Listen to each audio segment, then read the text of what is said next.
Who the hell can wait till morning? Talk now at latenightsportsradio.com. She take my money when I'm in need. Yes, it's a trifling friend indeed. Oh, she's a golden. All right, 87 Sports Fans Live. I totally bombed the rejoin there. You've done that a couple weeks in a row now. Like last night, for Bob Sullivan, I was on my game. Oh, it was great. I stepped up my rejoin game, something awful. And there, I was ready to come back from break and realized I didn't have a song picked out for a rejoin, so I quickly gazed and I thought that I didn't realize it was nothing but vocal in the beginning of that right there. So, especially because all I could think about when Jim was just talking is from Batman, Jack, you're my number one. That's all I could think about when he said number one guy. But I got to tell you, I love that song. I mean, if you could use that as a rejoin song, that would be great. I got it because that's the unedited version, so I don't know if that's safe for the kiddies. Yeah, no, it's not edited. Yeah, I think there's a clean version though. I just remembered it's not edited, so we're gonna leave that alone. I'm gonna just leave that alone. So. All right. One last time. Millionaires are being made all season long at DraftKings.com, America's favorite one-week fantasy football site. One-week fantasy means no season-long commitments. Play whenever you want. Got an injured player? No problem. At DraftKings.com, it's like a new season every week, so you're never stuck with the same players. Pick your team in minutes, and you could be on your way to winning huge cash. This season, one listener turned $10 into $5,000. Another turned $2 into $10,000, and a new millionaire has been crowned nearly every week this season at DraftKings.com. You could be next. Imagine winning $1 million in one day just playing fantasy football at DraftKings.com. Get free entry into their $100,000 fantasy football contest this weekend, where first place takes home $10,000. Head to DraftKings.com now and enter promo code Spreaker to play for free. DraftKings.com. Bigger events, bigger winnings, bigger millionaires. Enter Spreaker for free entry now at DraftKings.com. DraftKings.com. That's DraftKings.com. All right. Wow, that was really good, man. Hey, thanks. Yeah. I love that website. And you know what's best is you first go to 87sportsfans.com and you listen to our show. And then you go to the fantasygreek.com and you get all the fantasy football information you need. And then you go to DraftKings.com and you win $1 million. And tune in Wednesday. It's the perfect sequence. And tune in Wednesday nights at latenightsportsradio.com for the Fantasy Greek starts and sits in 60 minutes. Absolutely. And you know, if you call in on Wednesday night, I'd even answer, or I would answer a question if it had to do with just the Daily League. Yep. I would. And tonight. Call in on Monday nights, too.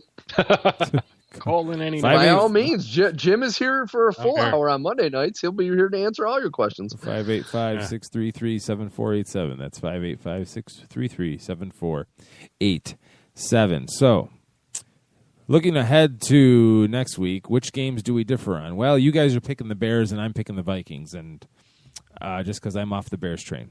That team can die in a tire fire for all I care right now. I'm done right now.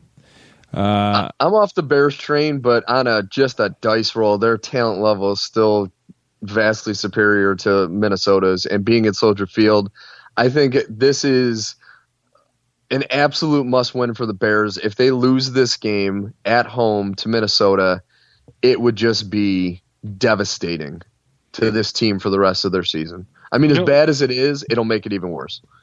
And I will say there is an outside shot that Adrian Peterson could be reactivated for this weekend. And if that does, in fact, happen, I could see the Bears just getting clobbered. Mm-hmm. Clobbered. And I will say, in my fantasy league, I picked up Adrian Peterson last week just to stash him on the bench. And I also have Josh Gordon stashed away. Nice. Look at you. So, electrifying the final playoff push. All right, moving on. Another game we disagree about. After tonight especially, am picking the Falcons to beat Carolina at home. Neither team is playing well. Carolina just gave up 9 sacks to Philadelphia. Different team, I understand. I don't like where Carolina is. Atlanta is like it's like a half a puddle of vomit better than Carolina, Half I think. a puddle of vomit. Yep. And so that's why I'm picking the Falcons. Wow.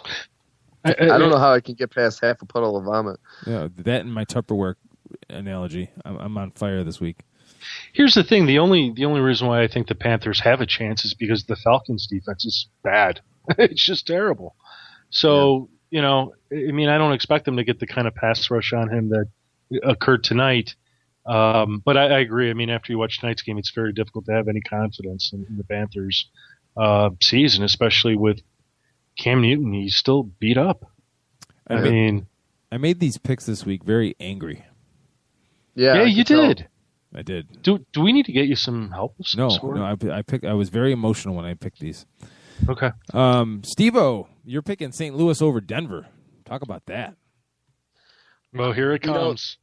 No, I'm just gonna say, St. Louis is one of those teams that their defense, they've played against some really good teams, and they've put scares, and they've actually won some games that I didn't think they were going to win. And just Denver is also, like, honestly, they did not look good in the beginning of that game against Oakland. But, of course, once again, as soon as they started playing like Denver, they crushed them. I'm making this my surprise pick. I think St. Louis is good enough to make a major upset. And Denver is one of those teams that sometimes they play down to the competition. And I think they're vastly superior offensively compared to St. Louis? Yes. But I think St. Louis's defense, if they can put pressure on Peyton Manning, he's proven time and time again that if he has to throw under pressure, he's not the same quarterback. So I think Denver can win this game? Absolutely. But I have that little glimmer of hope that this can be my surprise pick of the week. So you're the glimmer man. I am the glimmer man. I like how he said a glimmer. There's for the Broncos. Like, what? Sorry, Steve. That was just funny. Thank you, buddy. I appreciate it. Oh, there's just a tweet. Hope the Stuart Scott rumors aren't true. Well, what happened to Stuart Scott? I have no idea. Interesting. Sorry, I got distracted. All right, back on topic. Seattle versus Kansas City. Steve and Jim are both picking the Chiefs. I am picking Seattle to win on the road in this. Why? Again, angry pick. Seattle's got that chip on their shoulder, I believe, and they looked horrendous early against the Giants and pulled it out. I think they can go in. Kansas City doesn't really wow me offensively. I think Seattle's more than capable of winning that game on the road. That was a close game for me. I mean, I could have gone either way on it.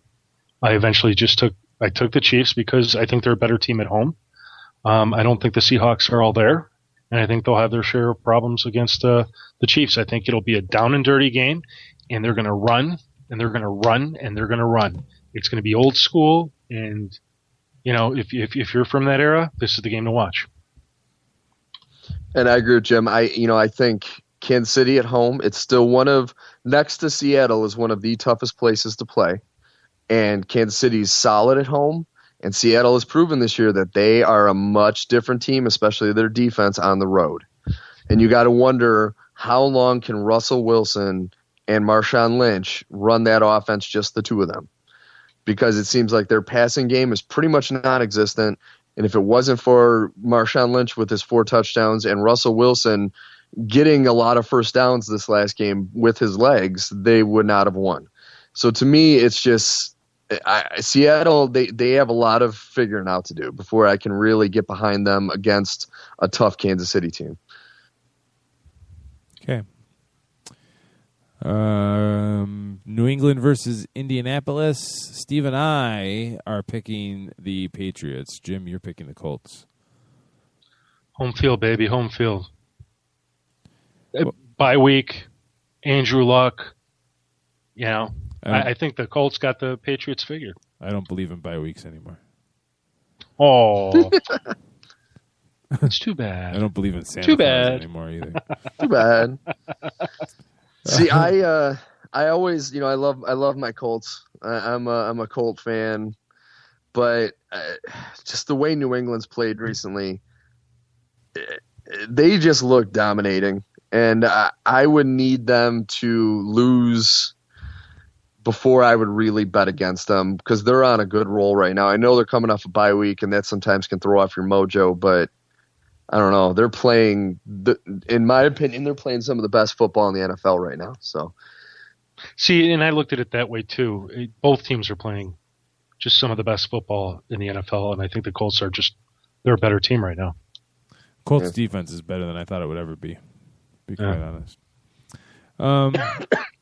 We all picked Washington to beat Tampa Bay, but I think that's a game where that might come back to bite us. But why do you think that, though? I mean, at the end of the day, the way I saw it is it's still Josh McCown.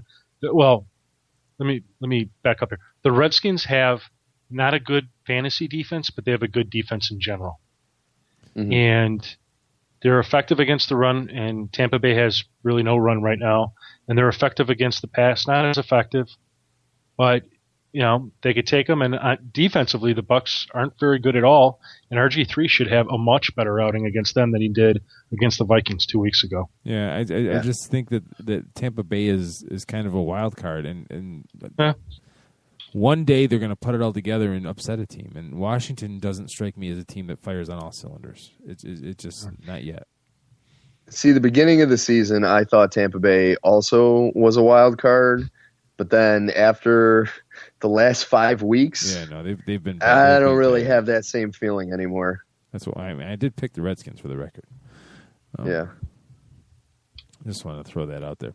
Oh, by the way, since we're all starting to openly question Cincinnati, this is the week that they'll probably upset the Saints. Just for the record, we all picked the Saints. I picked the Saints, but God, Cincinnati is an enigma. They just are. They are, but so's New Orleans. New Orleans, and they are at home in New Orleans. If they are one thing, that is a solid team at home. Yeah, New Orleans should be able to put up like 40 points at home. Yeah, as long as they give it to Brandon Cooks, that's all I care about. Just give it to Brandon Cooks. You hear me, Sean Payton? Brandon Cooks. Well, I will tell you that playing Brandon Cooks at home is a good thing in fantasy. That's where he has been, hands down, the most productive. Oh, without a doubt, because every time I've started him on the road, I end up banging my head against the wall. Yep. Yeah. And there's one other player as well who's similarly situated as Brandon Cooks. And if you want to know who that is, ladies and gents, come out to thefantasygreek.com. In about an hour or so, I'll be posting our waiver wire report, and he's right in that report. What do you guys? Wow! Look at you! That was slide. Everyone's on the edge of their seats. They are. What do you guys think about the Raiders' chances against the Chargers? I mean, I don't think they have a chance. They played Denver tough for a quarter and a half.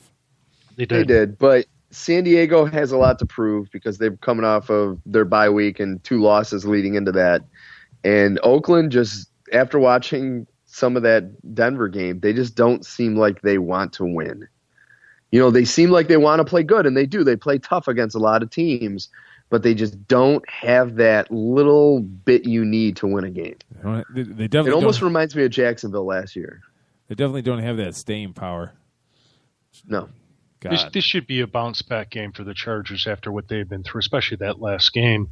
But I will say this, that in the last game between the Chargers and the Raiders, Derek Carr had 4 passing TDs.